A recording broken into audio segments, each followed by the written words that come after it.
আওয়ামী লীগের ভোটাররা যদি একটা অপশন খুঁজে পেত যাদেরকে ভোট দিলে পরে তারা ক্ষমতায় আসবে, এরকম কাউকে হয়তো তারা ভোট দিত।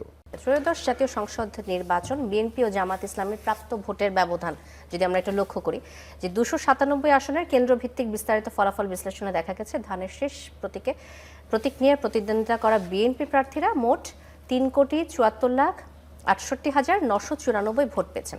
আর দাঁড়িপাল্লা প্রতীকের জামাত ইসলামের প্রার্থীরা পেয়েছেন 2,38,25,259 ভোট। 299 আসনে মোট ভোটার 12,72,98,585। এর মধ্যে ভোট দিয়েছেন 7 কোটি কিছু বেশি।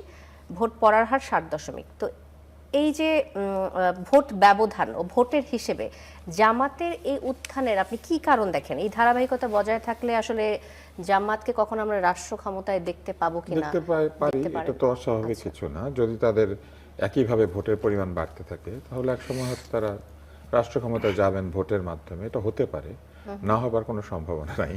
কিন্তু এটাও হতে পারে যে তাদের ভোট কমেও যেতে পারে। আমরা শুধু বাড়বেই ভাবছি, কিন্তু তাদেরকে তো আমরা এত পরিমাণে সংসদে কখনো দেখি নাই। তাহলে আগামী 5 বছরে তাদের কার্যকলাপ, আচরণ, তাদের উত্থান পতন এই সবকিছু বিবেচনায় আসবে। বিবেচনা আসার পরে আমার ধারণা যে ভোট কমেও যেতে পারে। এই ভোটটা কিন্তু একটা অস্বাভাবিক পরিস্থিতির ভোট, যে পরিস্থিতিতে একটি বৃহৎ রাজনৈতিক দল এবং তাদের সমর্থকদের কোনো মার্কা এবং দল দুইটার কোনোটাই নাই, কিন্তু ভোটাররা আছেন।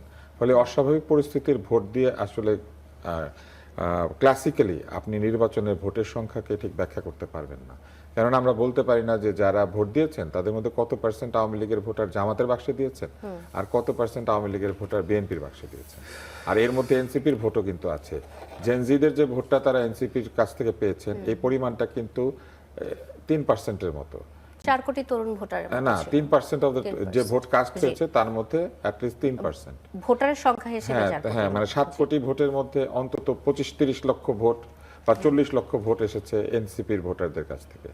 তো 40 লক্ষ ভোট যদি এনসিপির কাছ থেকে এসে থাকে তাহলে এই 40 লাখ ভোট বাদ দিলে জামাতের ভোটের পরিমাণ আরো 40 লাখ কমে যাবে। তখন ডিফারেন্সটা প্রায় 1 কোটির কাছাকাছি গিয়ে দাঁড়াবে এখন, বা 75 লাখের কাছাকাছি গিয়ে দাঁড়াবে, বা 65 লাখ এরকম কিছু একটা। জি, আচ্ছা।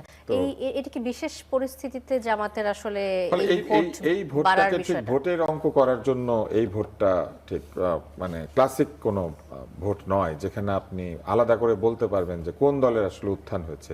কেননা এইখানে আওয়ামী লীগের বহু ভোটার বা বহু লোকজন তারা এলাকা ভিত্তিক নিরাপত্তা, তাদের ব্যবসা বাণিজ্যের নিরাপত্তা, তাদের সামনের দিনে কাজকর্ম করার সুযোগ, এই অনেক কিছু বিবেচনায় নিয়ে তারা এলাকা ভিত্তিক ভোট দিয়েছেন। কোথাও তারা জামাতকে ভোট দিয়েছেন, কোথাও তারা বিএনপিকে, অধিকাংশ ভোট বিএনপিকে দিয়েছেন বলে আমার মনে হয়। তো এই কারণেই এই ডিফারেন্সটা হয়েছে। আমার মনে হয় না যে ঠিক মতো নির্বাচন যদি হতো বা তাদের ভোট দেওয়ার কোনো একটা আওয়ামী লীগ অংশ নিল না, ধরেন আওয়ামী লীগের ভোটাররা যদি একটা অপশন খুঁজে পেত যাদেরকে ভোট দিলে পরে তারা ক্ষমতায় আসবে, এরকম কাউকে হয়তো তারা ভোট দিত। ফলে তারা ভেবেছে যে তাদের জন্য বিএনপি অনেক নিরাপদ।